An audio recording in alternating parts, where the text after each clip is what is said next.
मंगलवार को विपक्षी दलों ने भारत बंद का आह्वान करते हुए जगह जगह सड़क जाम कर केंद्र सरकार के खिलाफ विरोध प्रदर्शन करते नजर आए। सभी विपक्षी दल एकजुट होकर 7 सूत्री मांगों की प्रदर्शन कर रहे थे। किशनगंज जिला के NH 61 पर विपक्षी दल एकजुट होकर ईवीएम मशीन को हटाकर बैलेट पेपर से इलेक्शन कराने की मांग कर रहे थे।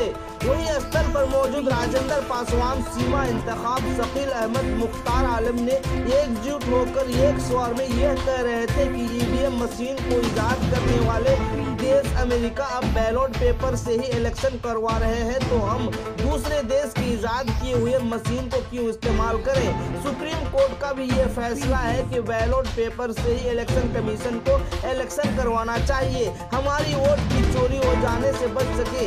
उन लोगों ने बताया कि वर्तमान सरकार के अधिक दृष्टि कमजोर वर्ग के लिए 10% आरक्षण देकर भारतीय संविधान के मौलिक अधिकार को छेद दिया है।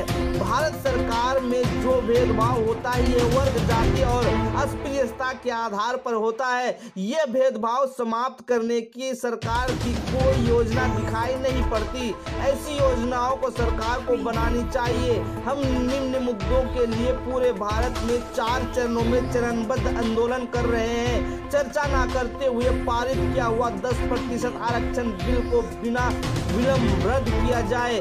SC ST OBC की लोक संख्या के आधार पर पर्याप्त प्रतिनिधित्व किया जाए। OBC पर लगाया गया क्रीम लेयर हटाया जाए। OBC और NTDL PV जयंती की जाति आधारित गिनती किया जाए। निजी क्षेत्र में आरक्षण का कानून बनाकर आरक्षण लागू किया जाए। ऐसे अन्याय अत्याचार निवारण कानून अधिक्षेप किया जाए।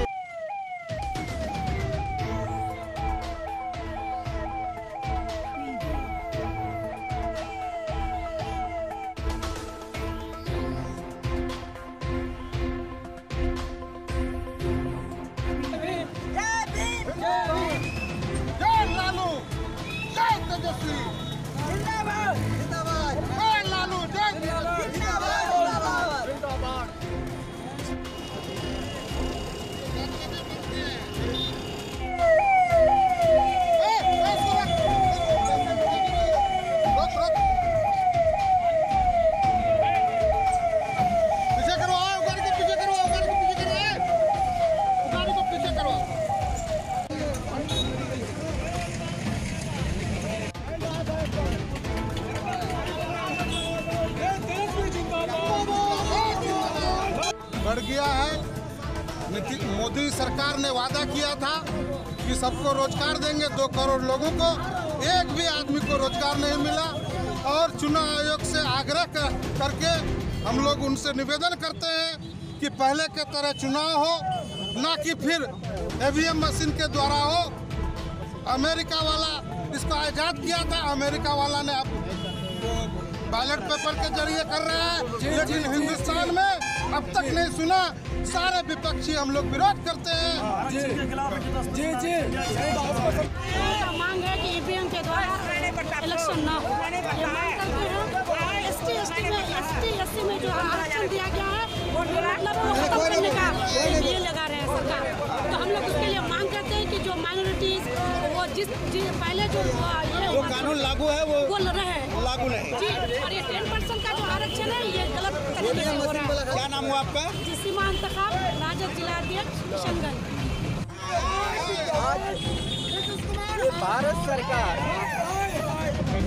भारत सरकार जो ईवीएम मशीन के द्वारा वोटिंग करवाता है, वो ईवीएम मशीन जहां बना है वहां से मालूम हुआ, खबर किया है कि ईवीएम मशीन में वोट का बेईमानी होता है, हैकिंग होता है, मेरा मत का भी बेईमानी हो रहा है। इसलिए अब हम लोग बैलेट पेपर के द्वारा मांग रहे हैं चुनाव आयोग से, जबकि सुप्रीम कोर्ट का निर्देश है कि अगर ईवीएम मशीन को बंद किया जाए, बैलेट पेपर से चुनाव किया जाए, उसके बाद भी अवहेलना करता है चुनाव आयोग। चुनाव आयोग जो है इस सरकार से घुसपैठ किए हुए हैं। ईवीएम मशीन का द्वारा जो हम लोगों का वोट होता है वो बेईमानी होता है। साथ ही साथ मेरा शुभ नाम हुआ राजेंद्र पासवान। 10% आरक्षण का जो मामला है पहले से ही आपका 50.5% पर स्वर्ण जाति का कब्जा था। अभी 10% अगर लेगा तो वो सबसे ज़्यादा उन लोगों का लगभग 90% हो जाएगा। तो फिर हम लोग का SC ST का जो आरक्षण है वो आरक्षण का कोई मतलब नहीं है।